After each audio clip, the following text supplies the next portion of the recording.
everybody, DjGoHam here. Welcome back to the channel. Find some news, baby. Today we got 47 mods in testing. We're going to talk about precision farming and update 1.4. And we've got 8 modders to talk about, including an update to Calmsden farm. Check it out. Starting off today's videos, we have to do with the testing list, which is back for the first time since last Thursday. We have 46 mods on the list for FS22 today, starting with Auto Pallets Manager. We have the Delineator, and we have the John Deere 600F series. Also in testing is the John Deere 8R series, which hopefully we'll have a video out on soon. Scheduling's been really difficult the past few days. We also have Lizard Turner and the Mack Grain Hauling Pack. Yes, it's in testing. To round out PC testing, we got the Roadrunner Plus from Mantrid. We also have the Spinnery for twine and netwrap and the wholesale market. Only 3 mods of testing for all platforms today. We have the Onnenhofen, I think I say, which is a municipality in Germany, probably a map. We also have Doghouses and the Rau Onyx. We also have 1 mod in testing for consoles for FS19, the Lizard Augermaster. Giants have said that they would only be testing mods for FS19 if they had game-breaking problems or major issues rather. So this is probably a very important update. With all that being said, we still have 536 mods sitting waiting to be tested, which is down from last week, and the current average waiting time newly submitted mods is also down as well to 15 workdays, aka 3 weeks. With the addition of patch 1.4 yesterday for FS22, lots of mods starting having conflicts on PC, which would prevent games from loading. Even I had the problem on PC, but it's important to know that if you play on Xbox or PlayStation, you don't have any issues or problems with the game. At least none reported. Seems to be working fine on those platforms. As for PC though, thankfully Trucker Matsy and Derp, along with the team for Frontier Design and a lot more of you guys, have provided us with a list of mods that could be causing your game to not load. It is important to mention before we get into the list that Giants have been working on an update since yesterday with a solution saying, we have identified the cause of an issue with scripted mods with patch 1.4 and will deploy a hotfix as quickly as possible. At the time of recording this video, at least no hotfix has been released yet, but you can always check the update section of the Farming Simulator website for that release. As far as I know, this issue has not affected console players whatsoever. There's a few things you can do if you're on PC. You can remove scripted mods that are causing issues, or you can even revert your game back to version 1.3.1. So what mods could be causing the issue? Well, we have the air hose connect sound, adjust working speed, belt counter, cav view, configure maintenance, cutter fix, enhanced fill type categories, fill type warning, fuel level warning, guidance steering GPS. You also have headland management, increased light range, netwrap add-on, park vehicles, realistic paint costs, repair and paint settings, round baler extension, tipside HUD, and twine add-on, just to name some of them. Again, these could be causing you issues, or they may not. I've actually removed all of these and I'm still having problems with my game not loading, so I've just got 3 mods installed at the moment instead of 947 like I did yesterday. This will also delay the release of the next series, the gameplay series I'm doing, so keep that in mind as well. I'm going to be doing my best to get that series releasing either on Friday or Saturday this week, but the update's not here yet. I'm not sure I'll be able to get that done. Okay, so option number 1 was to remove the mods, but option number 2 may be a little bit more up your alley, reverting back to version 1.3.1 of the game.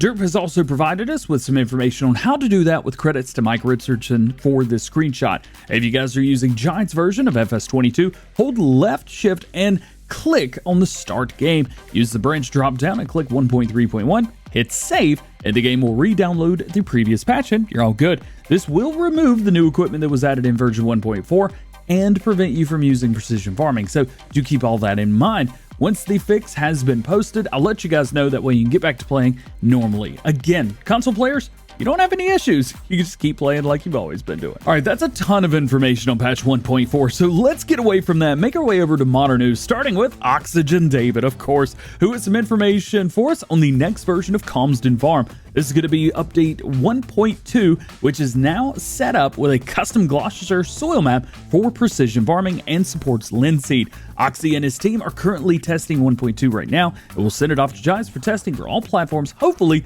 in the next few days, but that could change. It is important to note here that Calmsden will require a new game save after the update, because the map structure has been changed with the addition of new crop types, and there's a few major changes, so you will need a new game save. There's no way around it.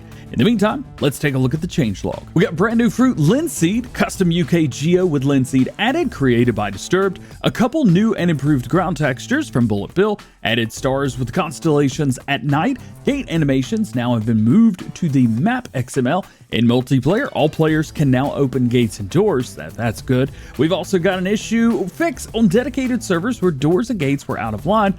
Gates collisions and scales have been improved and corrected from EN898. A few collisions have been fixed. Collision in the bunker has been removed. All productions can now be sold at some of the selling points. Brand new HD wheat textures have been added to the map, cow parsley and nettles. We also have placeables that are now bought with the land. Chicken pasture can now be sold without having all the gates being removed.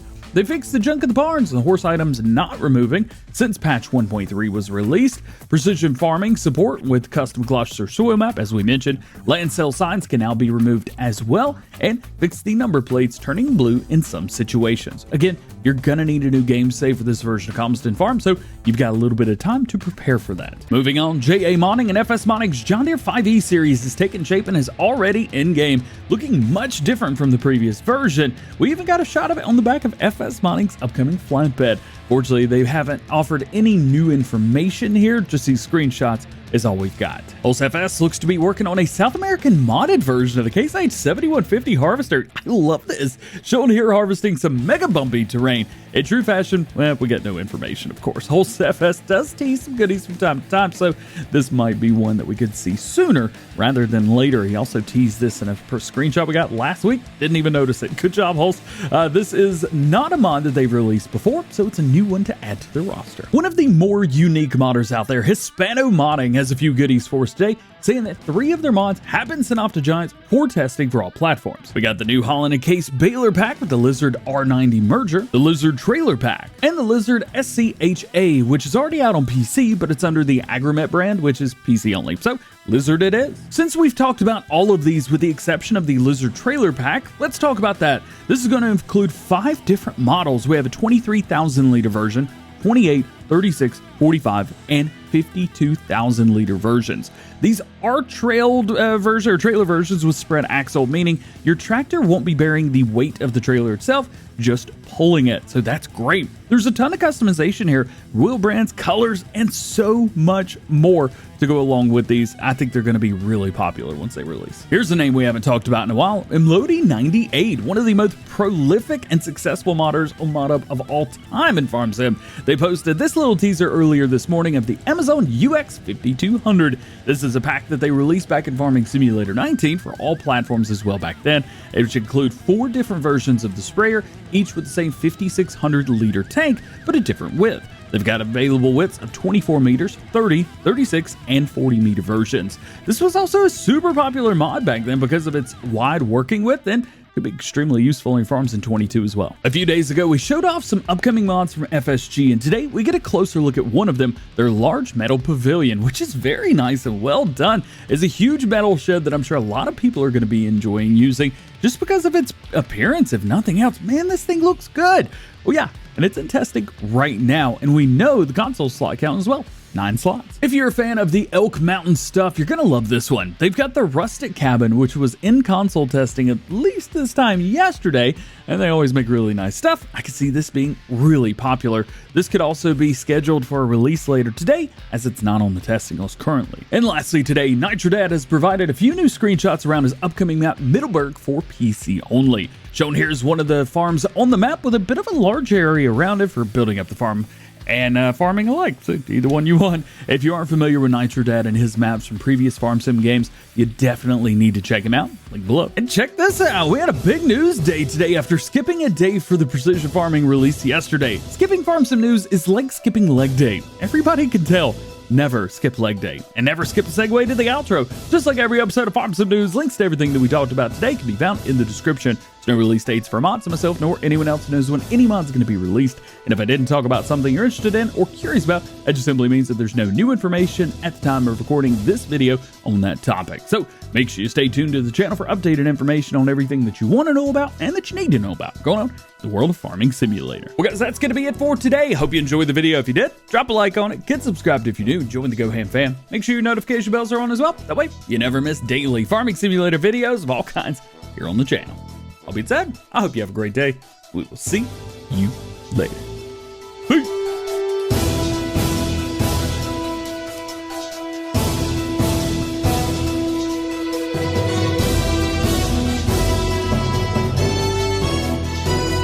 So I just uploaded the longest video ever on the channel, 11 hours, 18 minutes, dropping on Sunday morning. Yikes.